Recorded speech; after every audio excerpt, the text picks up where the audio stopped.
Alright, so finally was able to put out a video. I've been out of business the past couple weeks, kind of resting, taking it easy, healing up a bit. But yeah, this is from a couple weeks ago, up at GoldBug Hotsprings up in Idaho. Heck of a drive to get there, but it's gorgeous out there. I had to hike up a long time just to get up to it. It's about 2 miles hike, and I started about 9 o'clock at night. And for me, it was easy. I hike about 3 miles an hour. So I was able to hit up there about 45 minutes. It was pretty easy for me. There are some parts where it gets pretty technical and a little up there, but as you can tell, I was hiking for quite a while, up in rocks and all this other stuff. It's it's a bit forested out there. I'm kind of on the hillside of it right now, and it brings you down into the canyon and then back up out of it, and then finally when you reach you're about the top of it. But overall, it's not a terribly complicated hike. It's pretty paved. It has bridges. There's about 3 bridges over the whole way of it. So pretty paved out, pretty well traveled route. It's pretty popular. I was there on a Thursday night. I thought it wouldn't be too popular, but when I got up there at like 10 at night, there were still about, I'd say, 6 people up there. 4 of them were at least camping.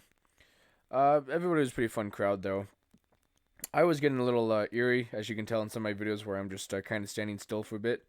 I was actually checking my six and making sure nothing was following me. That's what happens when you get spooked out. But yeah, this is one of the bridges up there. This is the second bridge up, and it gets it's a little high up, probably about 30 feet, maybe a bit less. Though it's really safe. It's fine. Pretty paved out. But yeah, you can tell I'm in the forest now. There's a couple of spots by me, and there's a lot of wildlife out there too, as you can tell by the fuzzy caterpillar. I saw about 4 of them that night. That's the one I was able to catch. But yeah, they're just out there at night, chilling.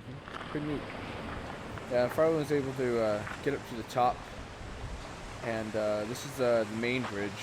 It's the one that's right next to all the hot springs. You can hear the water running all around me. On the one side of the bridge, that's my favorite spot. The one I was at most of the nights. It's a gorgeous spot. Great place to lay back, put your head and watch the stars. I saw so many shooting stars. It's gorgeous. The other side is some other spots. Not as good, but still pretty good. And then once you go further down the bridge, the main ones over there, I wasn't able to get to them just because there's about 4 of the people over there. I didn't want to disturb them. But here's when I'm in my actually no, this is the other spot, the one below the bridge. And yes, there's spiders out there too. So again, with the wildlife, there's a lot of it, especially at night. Right there, that's the hot part of it, and those it's really hot. You can see all the steam running off it right now.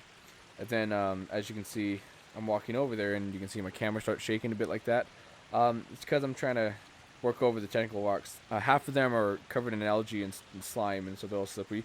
The other half are dry and ragged, so it's either you slip and get hurt, or you get stepped on a pointy rock and get hurt. So either way, you're gonna get hurt. You get into this spot, and this spot's really cool because the top layer of it is hot water, the bottom layer of it's cold water, and it's really weird to see because right there is cold water, and then right there is the hot water, and it kind of mixes together, but it stays in a layer formation. It's really cool. This is my favorite spot, the ones all night. There's a hot water right there. There's a really cool spot. You can just sit there and put your head back and watch the stars. And then once you travel over here, and because I would periodically through the night, I would move up and down to the cold water and hot water to cool myself off and make sure I don't overheat or cool off, you know. But yeah, that's the cold water. It's really great to be able to go back and forth just like that. And then it folds all the way down and goes to the springs I was at earlier. And so that's just the half of it. The other half are on the other side of the bridge that I wasn't able to get to. But it was a fun spot. It's free. It's accessible. Just no camping near the trailhead or near the springs. But yeah, that's the video for tonight. A little bit just over one, but thanks for watching anyway, guys.